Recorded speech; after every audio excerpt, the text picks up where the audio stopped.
we wake, hear the birds and see the sun. Side by side our fears are done. Oh, the good times just begun. Is 3.5 ounces, is that from one pumping? Yeah. I mean, every day I make more, but I'm always going to get a lot in the morning. Hold on, let's see how much is in this one from the middle of the night. This one was almost 3 ounces.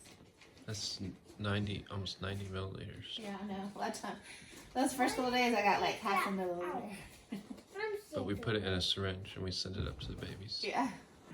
It's really encouraging to see, like, because you may feel like, oh, I'm not getting much when you get these small amounts, but you'll see every day, because I've logged it. Every day I get a little bit more each pumping. Oh, that's amazing. Great work. Yeah. How is it impacting your sleeping? You're up twice every night at least. I mean, you're up late and then you're up I twice. give myself grace at night. I still pump 2 to 3 times. But like I only pump for 30 minutes. In the bottles. But I only pump for 30 minutes. In the bottles. All right, come on, let's put it in the fridge. Can you reach? Who's bring it in the bottles? Wait a second. Today is August 2nd. Mom. No, hold on. I'm hoping. Yeah, here, put that one on. Can you reach it? Do you want a stool? A lot for you. Do I like your dragon? Yes, I like your dragon. Oh my god, I see it now. Wow. That's so cool, buddy. I love it. Are you gonna color your dragon or you leave him just like that? Okay. I will be happy after this time is over to never see another pump cart in my life. And I say that we're only a week, just over a week into pumping, and this is probably going to be a 2 to 3 month pumping extravaganza. But here we go. We're talking 10 pumpings a day. That's 10 sets washed a day. I've done most of the washing. Freeze them, so it was so close for me.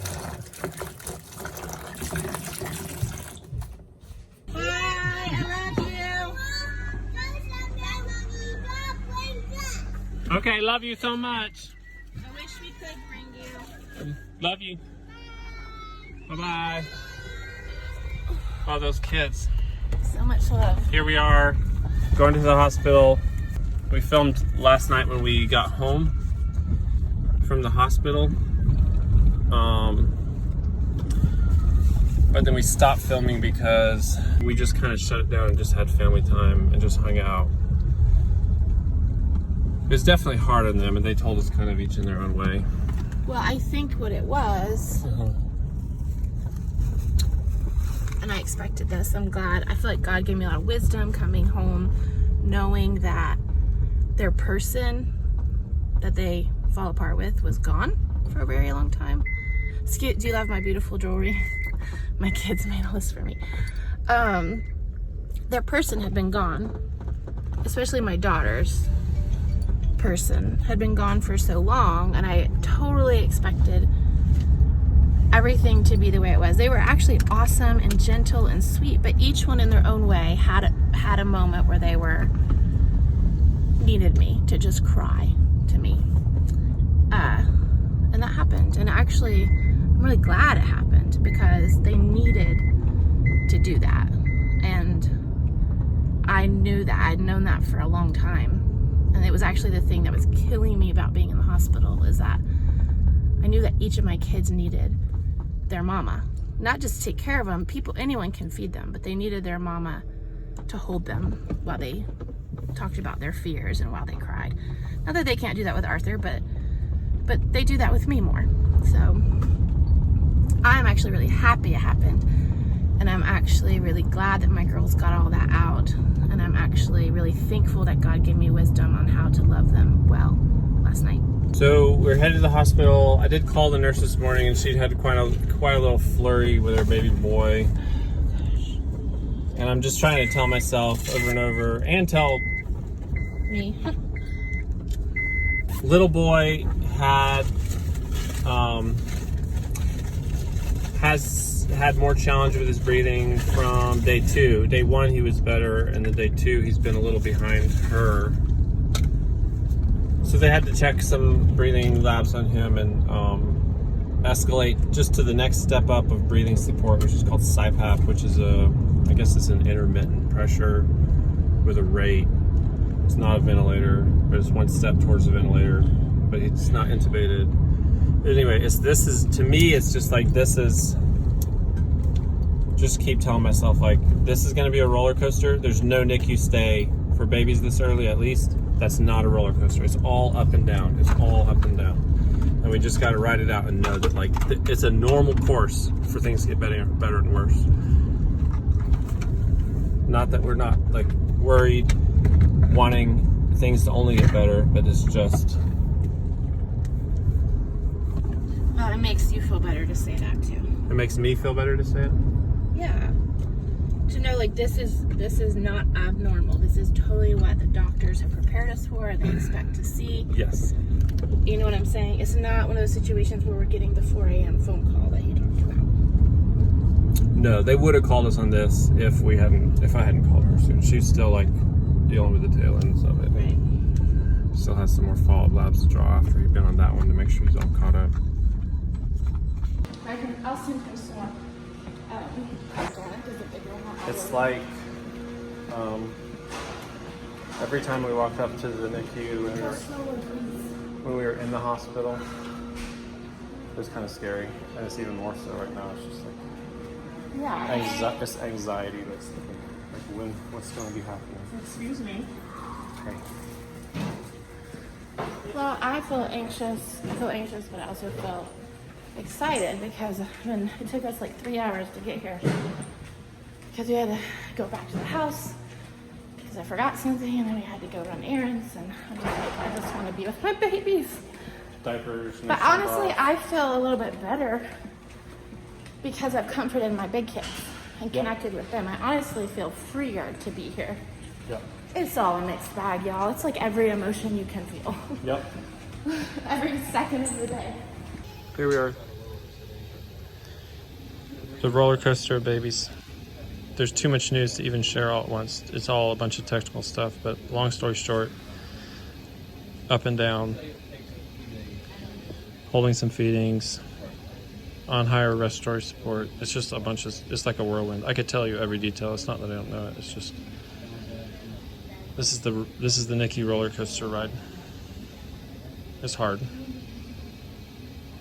You are really good looking, though. Well, that makes everything better, Maybe I saw doesn't the it? hormones coursing through me. I'm like, dang, you look good in that shirt. Sisters, are you ready? Oh, sisters, are you ready? Oh, sisters, are you ready? We'll be going home. Yeah, we'll all go together.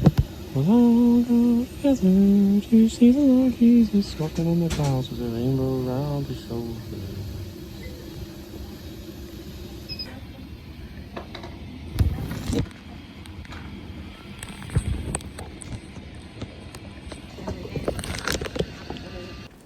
One of our favorite moments of our days in the NICU is when the nurses change the baby's breathing masks and we get to see their beautiful faces with no machines. These are lovely, lovely people. We love you, babies. You're so cute. I'm about to hold her all sorts of you rubber. She's so cute. I enjoy just looking at her. What a tiny little head you got, girl.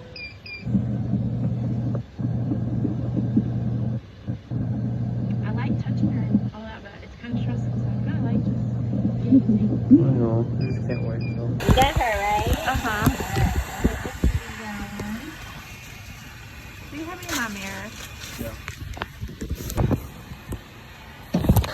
That's what you feel. Can I put it back? Mirror, mirror, mirror. Who's the prettiest of them all? Truly is. We should make a name video today. It's basically the best thing in the world to have this baby on my chest. And we got to FaceTime with the kids so they could actually see her kind of in person, kind of, which they really needed. The girls especially just really wanted to like see her, so it was cool because I was holding her and FaceTiming the kids. Yeah. The back and forth is really hard. The NICU is not like a fun place at all, but there's like little blessings and wins throughout the time you're here, but it's just really hard, pretty much is the only way to describe it. This little perfect girl and that little perfect boy over there need to be here, so this is where we are, and this is what we're focused on right now. What do you want to call her? I'd like to introduce you to our beautiful daughter. Her name is Truly Edith Lynn. Edith and Lynn are after our mothers. Yeah, we've had the name Truly in our hearts for a long time for a little girl, and weren't sure we were going to name her that, but feel like it's her name. And everyone wants to know how much they weighed. She was 3 pounds 5 ounces. Did you share his name yet? Can I tell him his name? And our beautiful, perfect son his name is Royal Gabriel. And he was a little teeny weeny thing, and he was 2 pounds 8 ounces. But we've been here a week and they both weigh about the same now. And I have no idea how many inches long they were. I keep meaning to ask somebody. Or how big their heads were. Or how big their heads were, They're any of that small, stuff. But they're obviously very tiny and very short. And basically perfect in every way. They're just very little. And her little hand is tucked down on my chest in the most perfect of ways. It's so cute. And she's very hairy. So cute. So pretty. Royal he's struggling a little bit more than her, which is actually pretty common for boys, white boys, to struggle a little more, and little girls to struggle less, which is really fascinating. I would love to read more about that. So he has a little bit harder time with his breathing, and she mostly stays pretty stable. But there have been a couple of times where we've come up here and we can't hold him because he needs to just rest. So she's gotten held by us a whole lot more, but I'm sure it'll all even out in the end. One of the scariest things is when you first get up here every day, just like, what are you gonna walk into? But also it's nice because they have our phone numbers, so if anything really was wrong, we would have gotten a phone call. It's still scary though, because it could be happening at that moment, or just have happened. Yeah, it's like you could walk around the corner and like alarms be going off, and Walking in is very anxiety yeah, when walking in is inducing. very anxiety inducing for sure. And then also the other really, really hard thing is our kids at home are really starting to verbalize like how much they need us to be home more. So we've shortened our visits here for now. We come every day, but we're not staying all day, and we are trying to pour into our kids at home a little bit more, because I've been gone. I was gone for almost 2 weeks solid. So while I'm healing, it's actually probably better for me. I'm still physically very tired and often days in quite a bit of pain, mostly just achy and sore. So it's probably good in some ways that to just take some time and heal some more and not overdo it and just be home more. So we're trying that. It's still really hard. And then once I can drive, I think we'll have more of we'll be able to figure it out a little bit more, because right now we both have to be gone every time because I can't drive until my incision is clear for driving. But yeah, I think it will get a little bit, I think it's just going to get a little bit easier, you know, barring that there's no big events with the babies. I think it's gonna get a little bit easier. But where's my survival? Let me show you what I've been doing to survive the NICU. Here, there's just always alarms going off because anytime another baby alarms, all the monitors alarm. You can hear the other babies. It's actually a good system for the babies because it means there's always nurses always watching them. But it's challenging for the people who are outside of the incubators. They can hear all the noises. So those have been super stressing me out. So I got noise canceling headphones. And now I can wear these and not have to hear every beep and buzz and blare and cry and fuss. And I can just listen to music or listen to nothing or listen to a book. These have been life-saving, like brain-saving, mental health right here.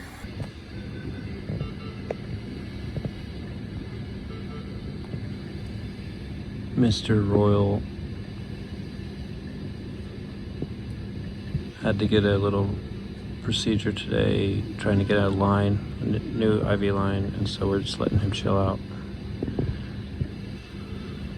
But it's always okay to lay your hand on a baby gently and firmly, not stimulating. So we're trying to make sure he has plenty of contact. I'm gonna go wash your pumping, all your pumping, or just this pumping setup. You're gonna wash both of them? Just this one, that's all we have. Oh. No, the one I used in the car. Oh, yeah.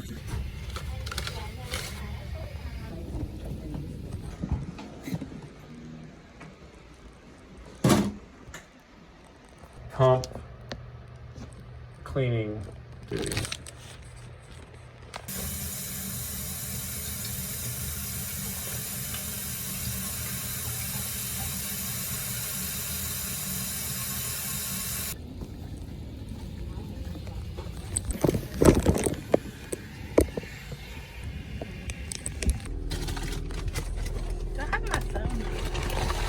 Every time we leave the hospital, every time I feel like we're forgetting something, because the baby's I know. like every single time I'm like, what? Something's not right. I think. And I'm always double checking. I do it too. I'm like, I triple check that I have everything I brought in. And I like do it again. Like, It's like this feeling that I'm gonna forget something. Look at there's a little rabbit right there. Why is it here? because it's green right there. I'm tired. If I was a bunny, I wouldn't choose to live in the hospital parking deck. I honestly think this is like the first date we've been on since you were pregnant. Probably. This feels so good. First date since you were pregnant.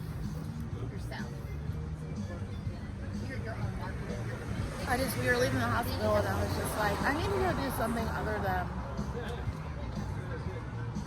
babies and hospitals and pumping. And loving on my big friends. I just need to do something else. Conveniently though, there's like a million places like right on the way. Within 3 minutes of the hospital. When we wake, hear the birds and see the sun. Side by side, our fears are done.